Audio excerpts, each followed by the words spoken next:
नवरा जर घरातनं रागानं गेला असला भांडून तर बायकोचं कर्तव्य असते की त्याला प्रेमानं सांगायचं असतं, समजावून.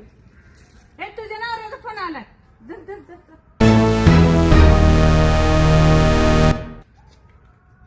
तो मला हिच टाइम घावला का फोन करायला. मी रील बनवत होती, कसली भारी रील जमली होती, तेवढ्यात तुमचा पेट झाला, फोन आला. आता काय डबल करत बसू का तेवढंच. एकतर वनटे कुठलं रील बनत नाही तर ना काय नाही तर असला जाळपेट परत माझ्या पुढे करायचा नाही. नीट सांगून ठेवते बाई. आता काय झालं का तुमचं सुरू? पुण्याला काय काम आहे आता तुमचं? पुण्याला सारखं पुण्याला नाही चाललंय व तुमचं पुणे. तुमचं तुंतुण वाजवल्यावर कळेल का पुणे. गपचिप घरी यायचं, मला काय सांगायचं नाही. पुण्यान फिणं गेलं तिकडे कुच खात, मला अजिबात सांगायचं नाही. तेव्हा पण माझी रील बनवायची चालू आहे.